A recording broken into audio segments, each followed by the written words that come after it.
Hello ladies and gentlemen, and welcome back to the Common Sense Crypto channel. As with you always, this is Rich doing a video today on XRP.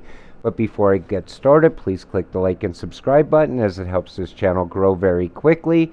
And if you have already done so, I want to thank each and every one of you, and I appreciate each and every one of you because you are the reason I'm here. So let's look at XRP. It's still under 42 cents. And I still look at this as a awesome buying opportunity because I know where XRP is going in the future, and we're going to look back at these prices one day and be like, wow, I could have bought more at literally under 42 cents. But we're here to talk about something different and something about XRP that I want to look into and I want to talk to you all about. So let's start with this first. Exchanges won't relist XRP. I can only imagine that it's out of fear of being bulldozed by an onslaught corrupt SEC. How is that other entities enjoy a protection regardless of what they say or do? This is talking about Luna. And Luna crashed out, and then they were able to get a fork which got listed on all of the exchanges again.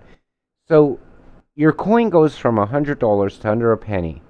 And not only does that coin still stay on the exchanges, but you're allowed to fork your coin, get like a revamp, and that gets listed also. Now, XRP did none of this. The only thing XRP did was get called a security by the SEC. Where? In the United States. The rest of the world sees it as a virtual currency. Then we see this. So the future is bright for Ripple and XRP.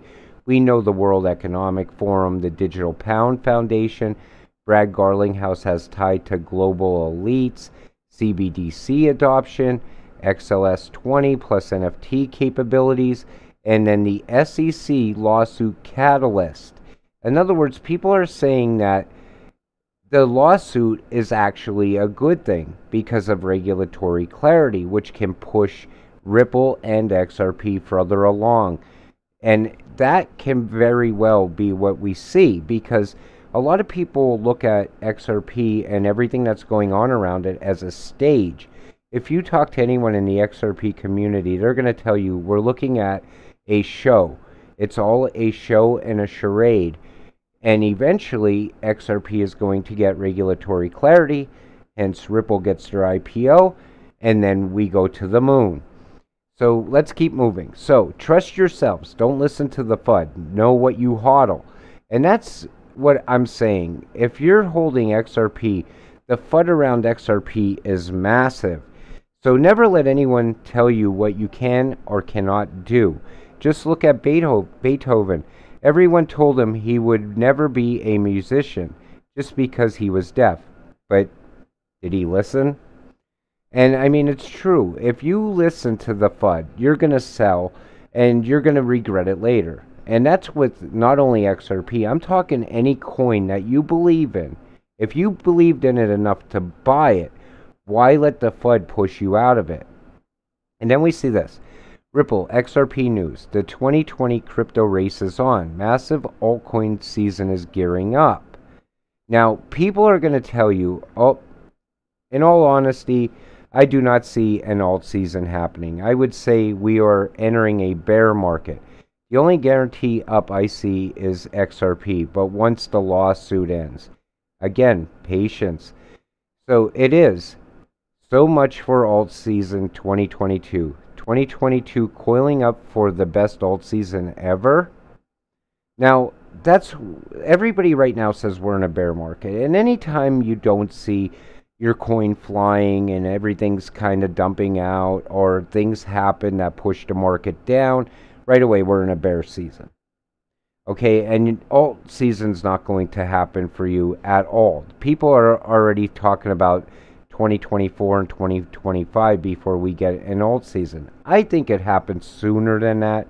I think we see it in the fall of 2022 going into 2023, or possibly early 2023 going into summer of 2023. But a lot of things can happen before then. I mean, we have ISO 222 in November. We could see a utility run for those coins. I mean, a lot can happen. I try to stay more or less optimistic in the bears. If we are in a bear season, okay, I'm optimistic that we're going to see alt season very soon. Now, Finders fintech specialists predict XRP jumping to $2.55 by December of 2022. Now, what I just told you is I believe alt season is going to happen in the fall. But maybe it could jump higher than $2.55 by then, coming off of ISO 222. Now I want to show you something totally different about XRP that you may not know. And XRP is going after a market of $27 trillion that is tied up capital with zero competition. Think about that for a second.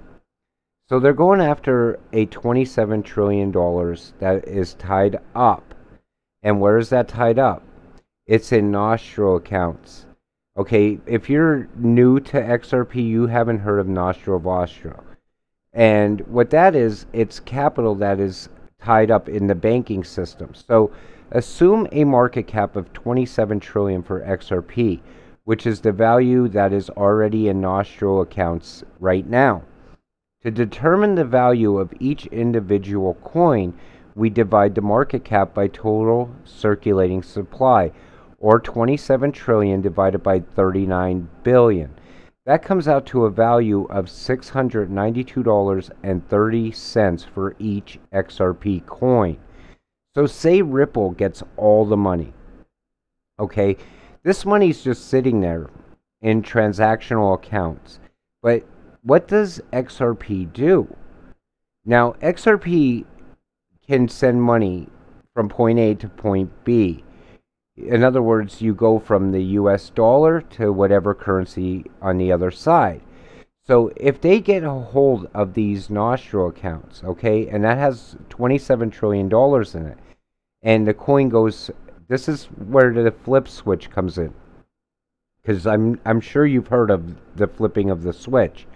And if this happens, the flip of the switch can give you a value of $692.30 for each XRP. You see how, like, a lot of people are talking 589, some people say $1,000, some people say $10,000 with the switch flip. I believe this could be the switch flip. And then we see this. So how does XRP free up money held in the Vostro Nostro accounts?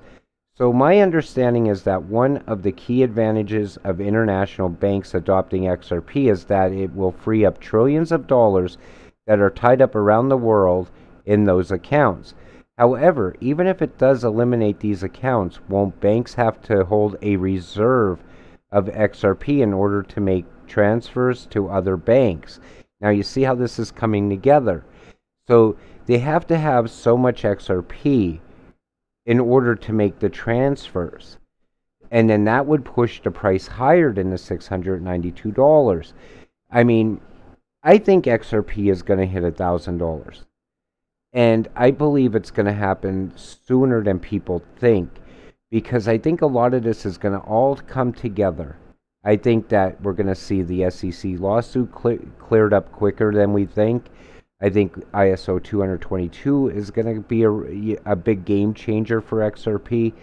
I think regulatory clarity. I mean, if you're not holding XRP right now, you should actually be looking into it, because this is a very cheap price. And even the RippleNet general manager says we have bigger ambitions than replacing SWIFT. And I think that the Vostro Nostro accounts are what they're talking about. They want to handle all the money, not just some of the money, all the money. And if right now, 42 cents, under 42 cents is a steal of a deal still. I mean, look at it like this, okay? You go out and you spend $420 on XRP and you get 1,000 of it. And you hold it. That's it. And you be patient. And you say to yourself, okay, I'm never going to touch this. I'm going to put it away and see what happens. Well, after everything I just showed you could happen, if that flip of the switch happens overnight, believe it or not, you will never be able to buy XRP under, I'm going to say under $500 ever again. And I mean, a lot of people are going to argue that with me. That's not going to happen. Ethereum's also going after all the money. But here's the thing. XRP holds all the utility and the use case. It's faster. It's greener. I mean, all the way around, XRP is going to be huge in the future. So with that said, I'm going to wrap up today's video. I want to thank you all for watching. Have a great day. We'll see you in the next one.